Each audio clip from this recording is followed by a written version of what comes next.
Hello YouTube. The Sikhota Alin is a mountain range in Primorsky Krai, meaning maritime province, and also the Khabarovsk Krai in Russia, extending about 900 kilometers to the northeast of the Russian Pacific seaport of Vladivostok. A natural phenomenon that scientists call iron rain occurred on February 12, 1947, at 10:38 a.m. local time in the far east, in those Sikhote-Alin mountains. In a radius of up to 400 kilometers, people observed a bright sphere in the sky with an impressive smoke trail that did not dissipate for 2 hours. Rumbling could be heard far away and the ground was shaking. However, the sound was especially powerful at the moment of the object's collision with the Earth. The black cloud from the explosion rose to an altitude of about 10 kilometers. When the expedition of the Academy of Sciences reached the site, it turned out that a huge meteorite had fallen into the taiga, boreal forest.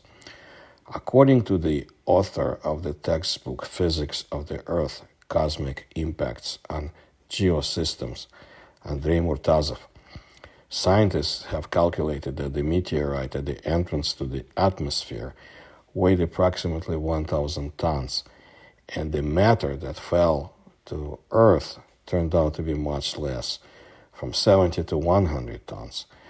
Moreover, during the flight, the meteorite was divided several times at the altitude of 58 kilometers, 34 kilometers, 16 kilometers, and 6 kilometers.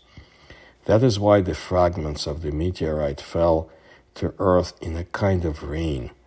The inhabitants of the regions were lucky that this rain passed over the deserted taiga, and they themselves observed this phenomenon only from afar. For this reason alone, no one was injured.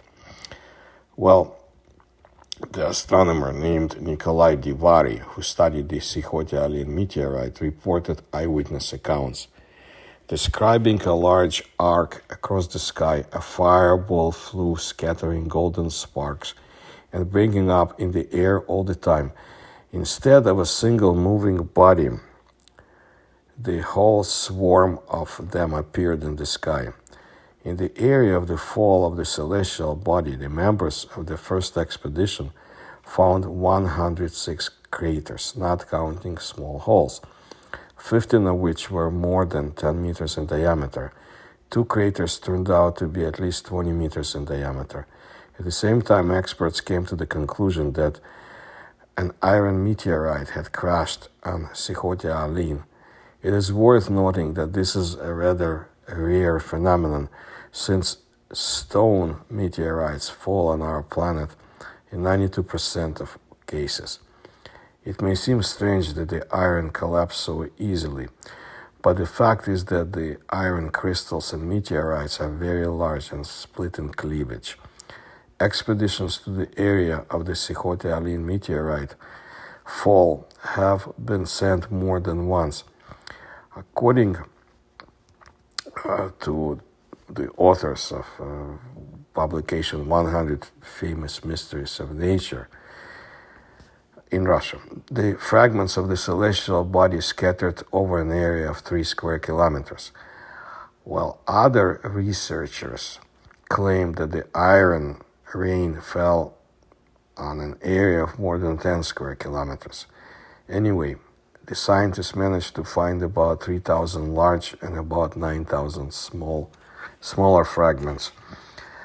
The large specimen is considered to be a fragment weighing 1,745 kilograms, and the largest crater had a diameter of 26 meters and a depth of 6 meters.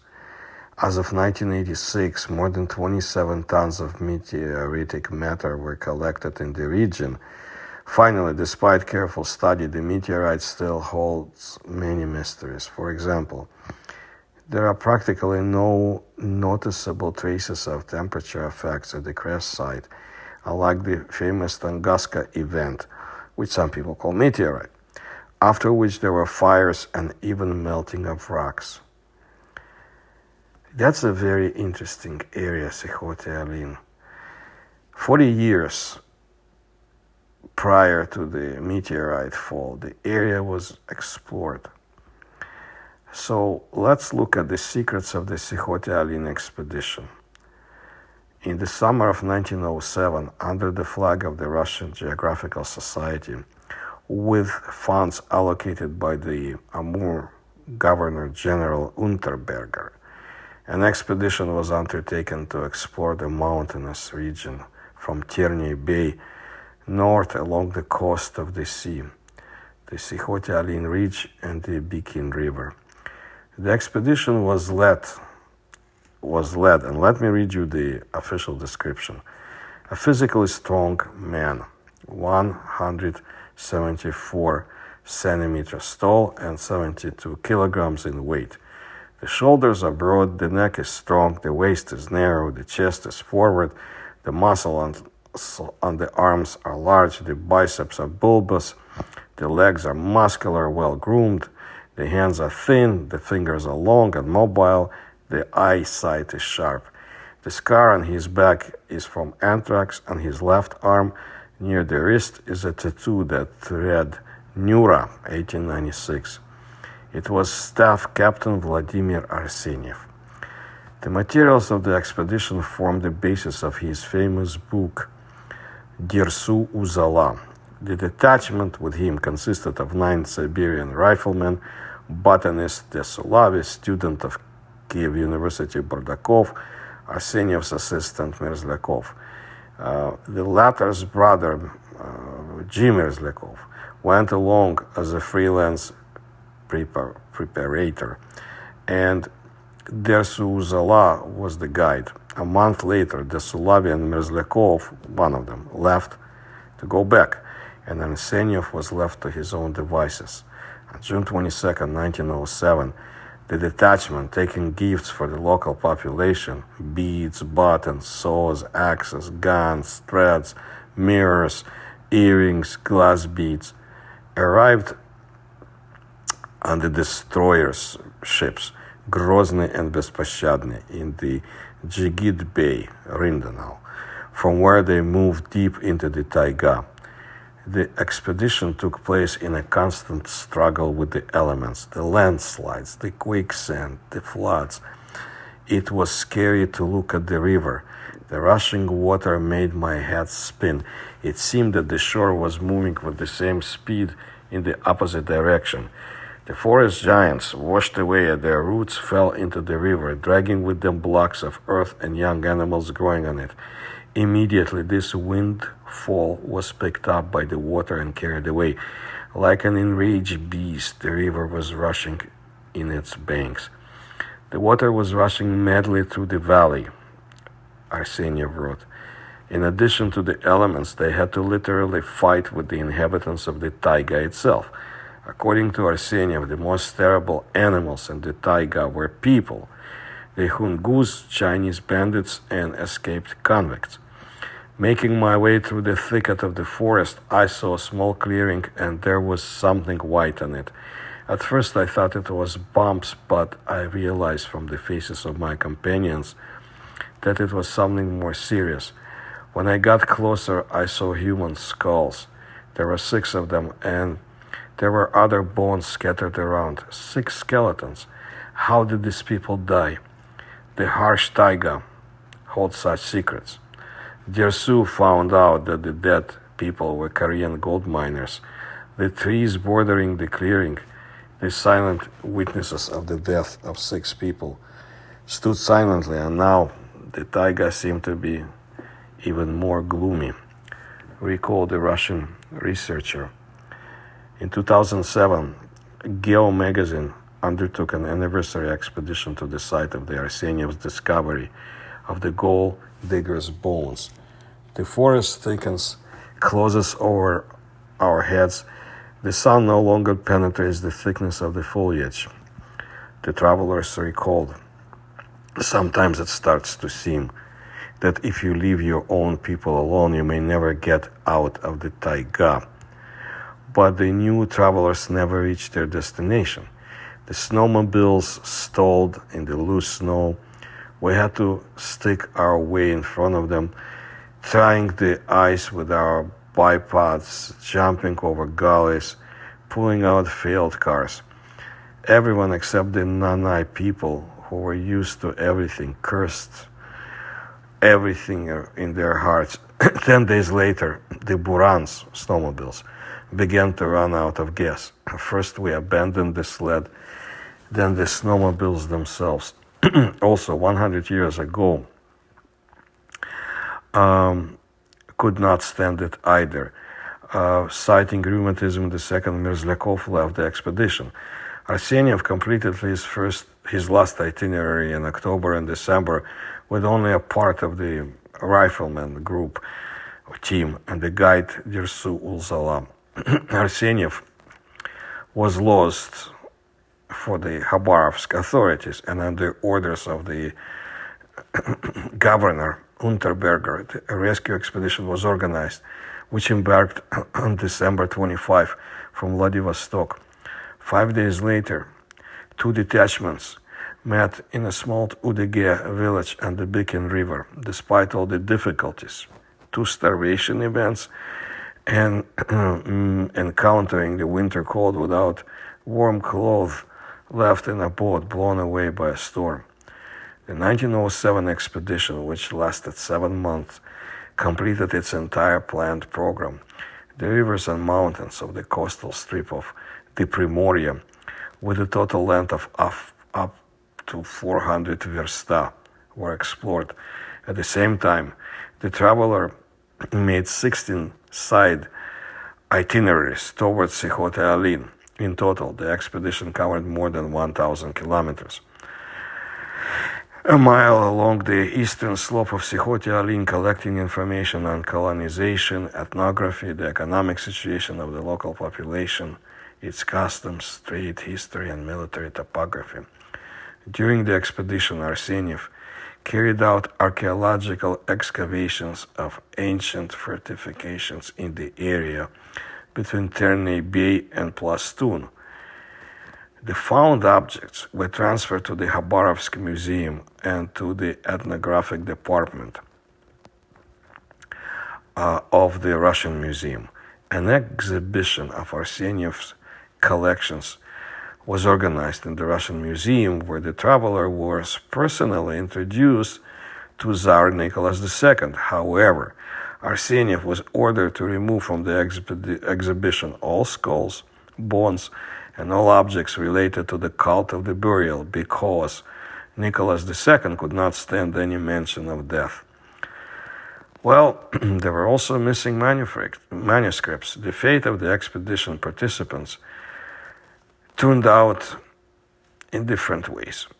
On March 13, 1908, convicts mining granite at Hekster killed Dirsa Uzala because of his rifle. Many of the soldiers and Kazakhs who were on the trip died in the war of 1914 and 1917.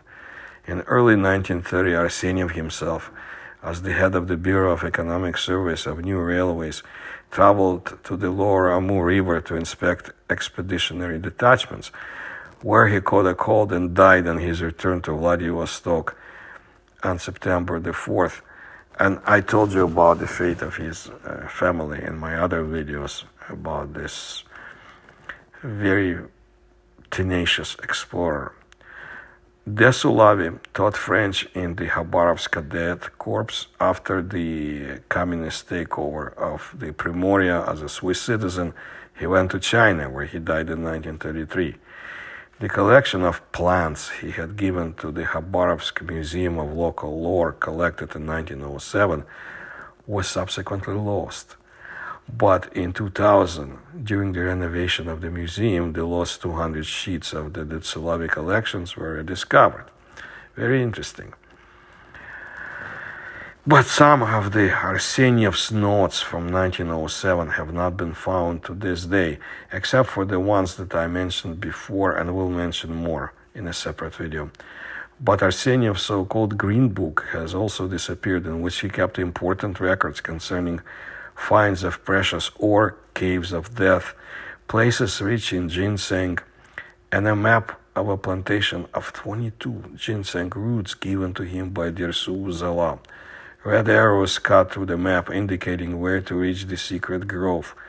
Arseniev marked the place where the ginseng grew with a red square, while Arseniev handed over the copied map to Mirzlyakov, who died on July 11, 1947 in Vladivostok, taking the secret with him.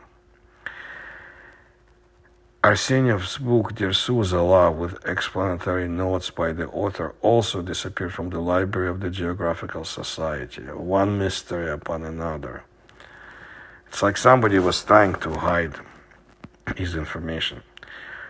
Something to recall, the famous Japanese film director Akira Kurosawa remembered Arseniev and his 1907 expedition with kind words all his life. Later in life, when Kurosawa was desperate about certain things, he turned out to nature, and Arseniev's book Dirsu Zala, which he had read as a child. Repeated acquaintance with the book led him to the idea of creating a film based on the materials of the expedition. Kurosawa carried out his plan, and in 1975 his film Dirsu Zala was released, which won the Academy Award in 1976. If you have not seen this movie and you can find it, my suggestion is see it. But there was also recorded, let's call it strangeness during the expedition, like the vision in the fog, something that was seen, unexplained. This is perhaps the first unusual phenomenon described by Arseniev when in August of 1907 he was in the encampment on the Belimbey River, now the Taiga River, in the Primorsky Krai, Terneysky district. Here's what it said. At that time, I saw something bulky and big in the fog. It was moving along the river towards me slowly and completely silently. I froze in place, my heart was pounding. But I was even more amazed when I saw that the dark object stopped, then began to move back, and after a few minutes disappeared, just as mysteriously as it appeared.